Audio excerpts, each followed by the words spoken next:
अच्छा, इसी crossing season के हवाले से और बकरियों के हीट के हवाले से जो दूसरी वीडियो है उसमें कुछ ज़रूरी बातें हैं बकरों के हवाले से जो हम इधर डिस्कस करेंगे। वो ये है कि आपने इनको क्या क्या प्रोटोकॉल देने हैं, किस तरह आपने इन्हें इस क्रॉसिंग सीज़न में रखना है, किस तरह हम इनसे ज़्यादा अच्छे तरीके से काम ले सकते हैं इनके, जिससे इनकी सेहत भी बहाल रहे, ये ज़्यादा एग्रेसिव भी ना हो और कोई इस तरह कुछ ना हो कि जिससे हमारा क्रॉसिंग सीज़न ख़राब हो जाए।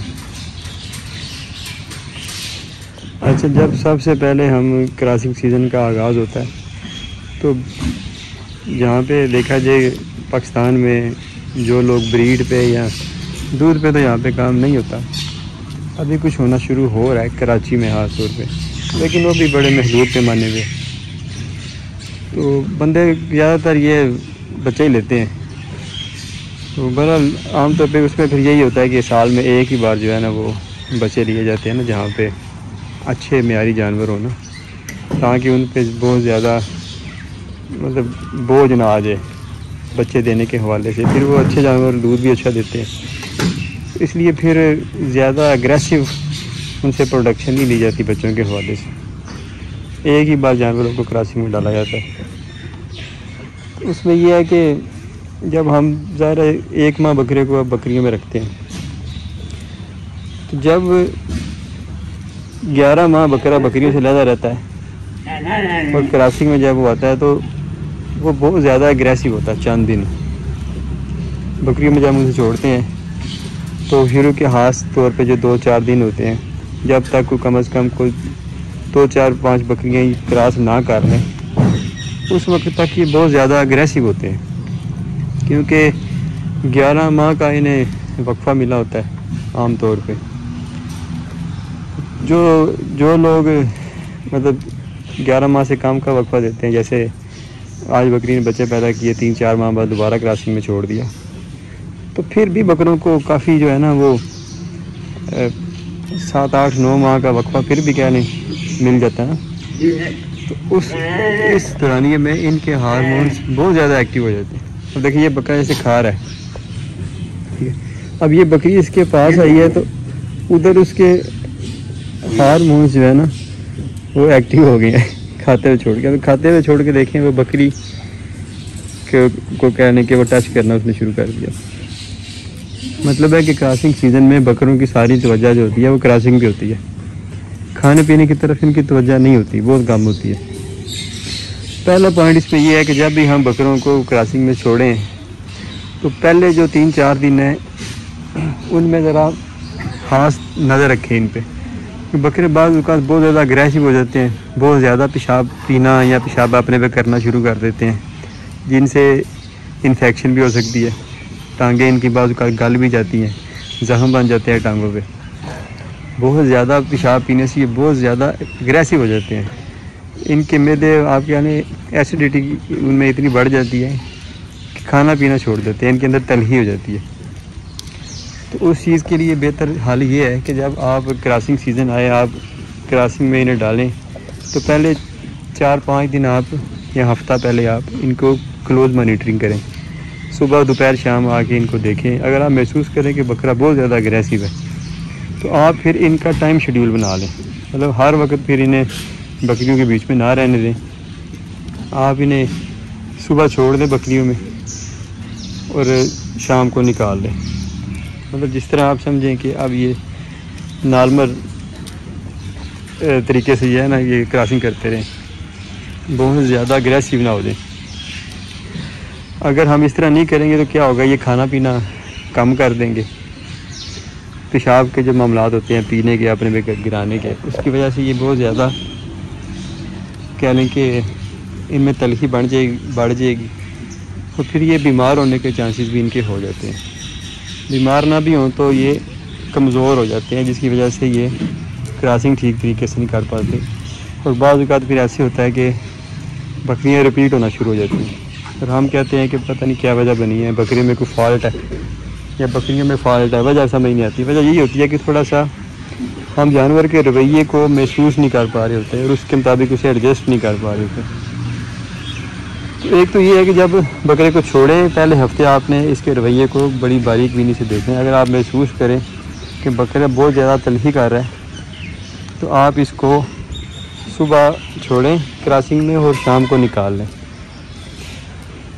कुछ दिन, जब तक ये नॉर्मल ना हो जाए। इसकी जो हार्मोनल इनबैलेंसेस चल रही थी क्रॉसिंग ना करने की वजह से एक अर्सा, वो चंद क्रॉसिंग्स के बाद वो नॉर्मल ना अपने आप को कर ले।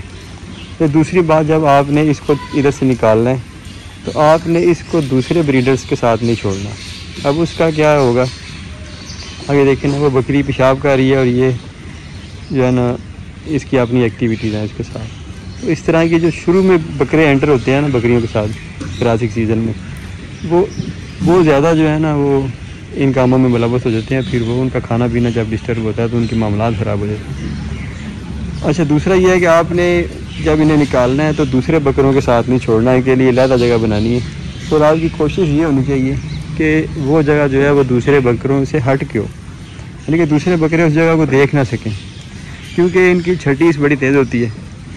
जब ये हम रोज़ इन्हें सुबह निकालेंगे, रात को वापस इन पिंजरों में डालेंगे, तो दूसरे बकरे अगर इन्हें देखेंगे ना तो उन्हें पता चल जाएगा कि ये क्रॉसिंग सीज़न में है, ये क्रॉसिंग के लिए इस्तेमाल हो रहे हैं। तो वो होगा क्या कि वो डिस्टर्ब हो जाएंगे बकरे, उनमें आप कह लेंगे हार्मोनल चेंजेस आना शुरू हो जाएंगे, क्योंकि है तो वो भी सीज़न का हिस्सा, वो भी देखा जाए तो रट का हिस्सा है, वो भी रट में है, लेकिन वो क्रॉसिंग में तो नहीं हमने डाले किसी वजह से। हो सकता है उनका वो स्टैंडर्ड ना हो सकता है हमने वो सेल के लिए रखे हों, या हो सकता है अभी उनकी उम्र उतनी ना हुई हो कि जिस उम्र पे हमने एक अपने SOP डिफ़ाइन किए हुए हैं कि इस उम्र से पहले क्रॉसिंग में बकरा नहीं डालना, तो वो फिर डिस्टर्ब हो जाएंगे। फिर वो क्या होगा, अपने खानों में लड़ना शुरू कर देंगे, खाना पीना कम करेंगे, एक दूसरे पे पेशाब करेंगे, पेशाब पिएंगे, वो सारा उनका माहौल ख़राब हो जाएगा। इसलिए आपने ये जो ब्रीडिंग में बकरे होंगे इनको उनके साथ नहीं रखना, अलहदा रखना, और कोशिश ये होनी चाहिए कि मुमकिन हो सके तो उस जगह पे रखें कि जहाँ पे वो बकरे इन्हें देख भी ना सकें। अच्छा, अगर हम इन बकरों को उनमें छोड़ते हैं तो फिर क्या मसाइल आते हैं? इस पर मसाइल ये आते हैं कि जब ये बकरे उनमें जाएंगे तो इन बकरे के जिस्म के साथ बकरियाँ टच करती हैं तो इनकी स्मेल भी होती है। इन बकरों ने बहुत ज़्यादा अपने में पेशाब भी किया होता है। उन बकरों की छटीस भी होती है कि ये क्रॉसिंग करके आए हैं। तो जब ये उनमें छोड़ेंगे ना तो ये सारे आपस में गुत्था मुत्था हो जाएंगे, सारे हीट पकड़ जाएंगे, आपस में लड़ने लग पड़ेंगे, खाना पीना कम कर देंगे और एक तूफान बदतमीजी मच जाएगा। ठीक हो जाएंगे, हो सकता है एक आध घंटे तक ठीक हो जाए, लेकिन उस काम ख़राब भी तो हो सकता है ना कि ज़्यादा लड़ाई होगी शुरू, तो किसी को टक्कर लगी, सींग टूट गया, कुछ हो गया तो फिर नुकसान है उसमें।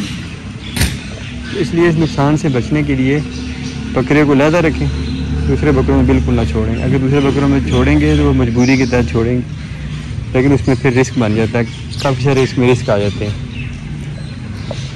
तो एक तो ये काम आपने करना है। अच्छा, दूसरा आपने ये काम करना है कि बकरे की खुराक का बड़ा ख्याल रखना है आपने। मतलब कि जब ये क्रॉसिंग में होते हैं तो ये खाते कम है।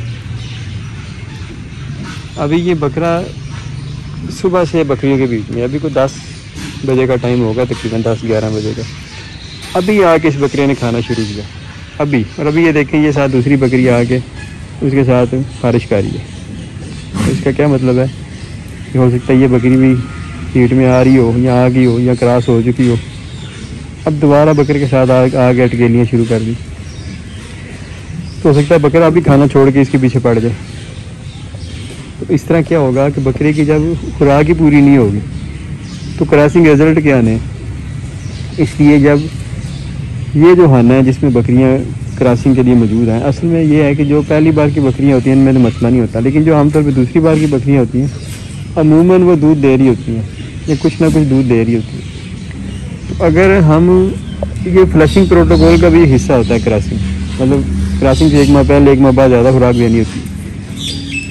तो ये क्या होता है, एक तो क्रॉसिंग में बकरे को उनके खाने से अच्छी खुराक मिल जाती है, इससे बकरा डाउन नहीं होता। दूसरा ये है कि बकरियों को अच्छी खुराक मिलती है तो बकरियां अपना दूध कम नहीं करती, इसका लेवल बरकरार रहता है उनका।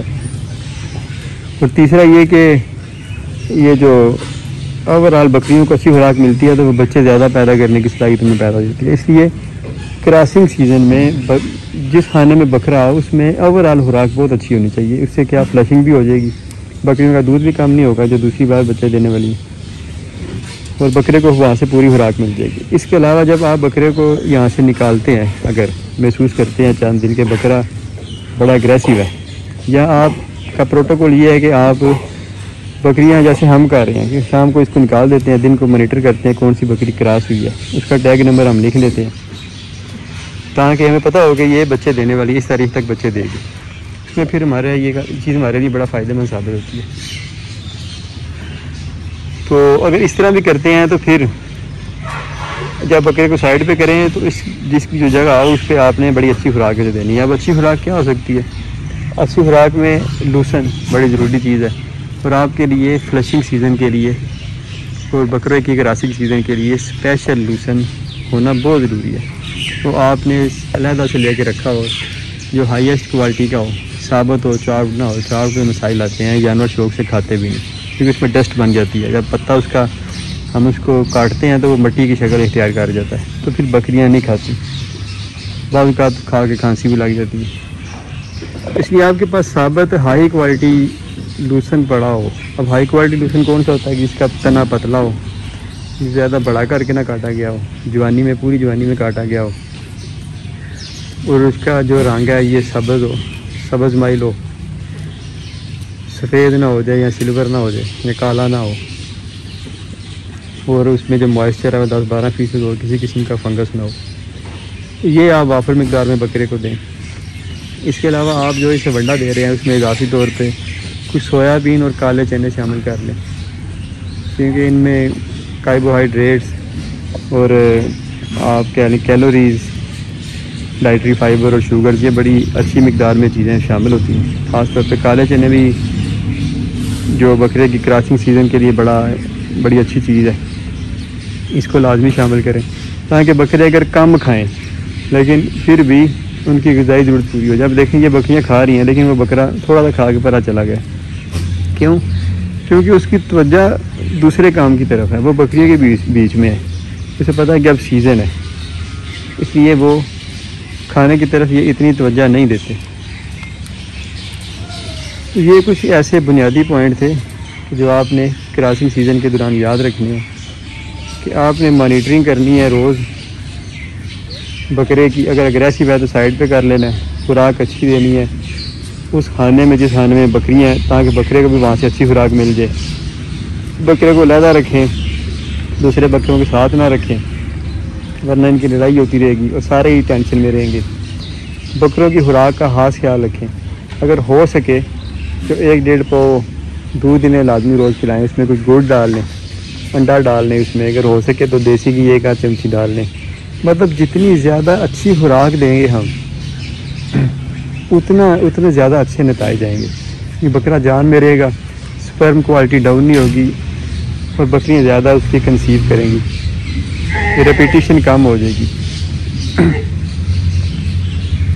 तो इसलिए ये थी हमारी आज की वीडियो। पॉइंट तो काफ़ी सारे होते हैं, कुछ पॉइंट जेब में आ जाते हैं, कुछ रह जाते हैं। तो बहरहाल इसी तरह ही बंदा काम करता रहता है, सीखता रहता है और नए चीज़ें उसके सामने आती रहती हैं। तो इंशाल्लाह जब नई चीज़ें सीखते रहेंगे, शेयर करते रहेंगे, जिससे हमारे और आप सब के इल्म में इंशाल्लाह इजाफा होगा। ये हमारी आज की दूसरी वीडियो, हमें रखें दुआ में याद। अल्लाह हाफिज़।